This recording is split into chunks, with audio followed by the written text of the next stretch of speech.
1.5 माह पहले लापता हुए कपड़ा व्यापारी की हुई थी हत्या आरोपी गिरफ्तार।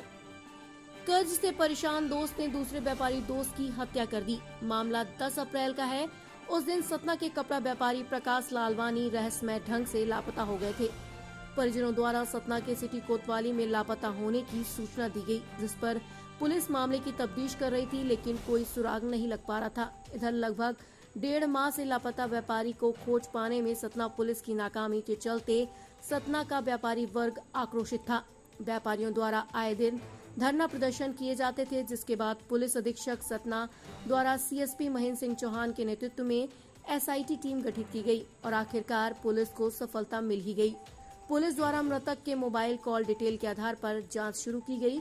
मृतक की आखिरी लोकेशन बगहा मिली और आखिरी कॉल संदीप गौतम से होना पाया गया। पुलिस द्वारा संदेह के आधार पर संदीप को शिमला से गिरफ्तार कर लिया गया।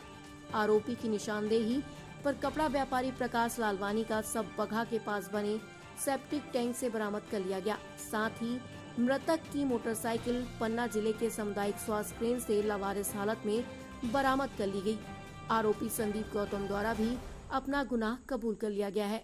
आरोपी की माने तो वो कर्ज से परेशान था और प्रकाश लालवानी से उधार के पैसे मांग रहा था, लेकिन प्रकाश लालवानी द्वारा उधार के पैसा देने के लिए मना कर दिया, जिससे आक्रोशित होकर उसके द्वारा गुस्से में आकर प्रकाश लालवानी की हत्या कर दी गई और सबको सेप्टिक टैंक में फेंक कर उसके ऊपर मिट्टी डाल दिया। साथ ही बगल के एक ढाबे से ग्रीन कपड़ा लाकर सबको छुपाने की कोशिश भी की गई थी।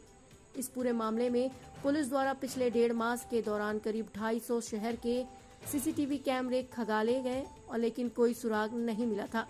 सतना पुलिस की अलग अलग टीमें 5 राज्यों में प्रकाश लालवानी की तलाश करती रही। आखिरकार मुखबिर की सूचना पर संदीप के ऊपर संदेह हुआ और फिर मामले का खुलासा हुआ। पुलिस द्वारा इस मामले में एसआईटी टीम गठित की गई थी और 10,000 रुपए का इनाम भी घोषित किया गया था। पुलिस द्वारा गिरफ्तार आरोपी को न्यायालय में पेश किया जाएगा और पीआर लेकर आगे की जांच करने की बात कही गई।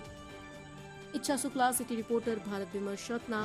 क्या है पूरा मामला, अभी तक क्या कार्रवाई? जैसा कि विदित है, दिनांक 10 अप्रैल 2024 को गुमशुदा प्रकाश लालवानी की गुत्थी को पुलिस ने सुलझा लिया है और आरोपी संदीप गौतम को शिमला हिमाचल प्रदेश से गिरफ्तार किया जा करके पूछताछ करके उसके द्वारा दिनांक 10 तारीख की रात को ही प्रकाश लालवानी की हत्या कर एक खंडहर में छुपा देने की बात को कबूल किया है, जिस पर कि अपराध 302 और 201 का पंजीबद्ध कर विवेचना की जाती है। सर, इस मामले में आखिर हत्या की वजह क्या सामने आई? जो आरोपी था, आरोपी के ऊपर जो है काफ़ी कर्ज था और वह पैसे के लिए काफ़ी परेशान रहता था।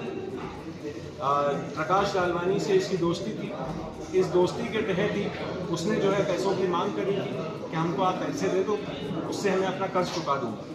परंतु प्रकाश लालवानी अपने घर के इकलौते अर्निंग मेंबर थे और उनके ऊपर काफ़ी पारिवारिक जिम्मेदारियां थी। उन्होंने पैसा देने से उसको साफ इनकार कर दिया। इसी के वजह से आरोपी के द्वारा ईंट पत्थर से मार करके प्रकाश लालवानी की हत्या कर दी और उनकी डेड बॉडी को वहां पर एक सेप्टिक टैंक खंडहर में जाके छुपा दिया और मोटरसाइकिल को छुपाने की नीयत से पन्ना के सामुदायिक स्वास्थ्य केंद्र में ले जा करके लावारिस हालत में खड़ा कर दिया और फिर घटना करने के उपरांत वह पूरे अपने परिवार के साथ में शिमला हिमाचल प्रदेश शिफ्ट हो गया, पूरा बोरिया बिस्तर बांध के, और वहाँ पर किराए का मकान लेकर के रहने लगा। उसको लगा था कि वहाँ पर चूँकि उसने पहले होटल मैनेजमेंट का कोर्स कर रखा था, वह जानता था उस क्षेत्र को, तो वहाँ पर उसको लगा था कि पुलिस वहाँ तक उस तक नहीं पहुँच पाएगी। परंतु पुलिस की सक्रियता और कार्रवाई से आज इस घटना का खुलासा हो पाया है और आरोपी को गिरफ्तार किया जा करके उसको आज माननीय न्यायालय के समक्ष पेश किया गया। मृतक का शव कैसे बरामद हुआ है आज? मृतक का शव आरोपी की निशानदेही पर जो बगहा बाईपास के पास में एक खंडहर है, उसके एक टैंक से बरामद हुआ है। उस शव को छुपाने के लिए उसने शव के ऊपर मिट्टी, ईंट और एक हरे कलर का जो कपड़ा आता है उससे जो भी है उसको ढक दिया था, जिससे कि कोई जो है उसको देख ना पाए।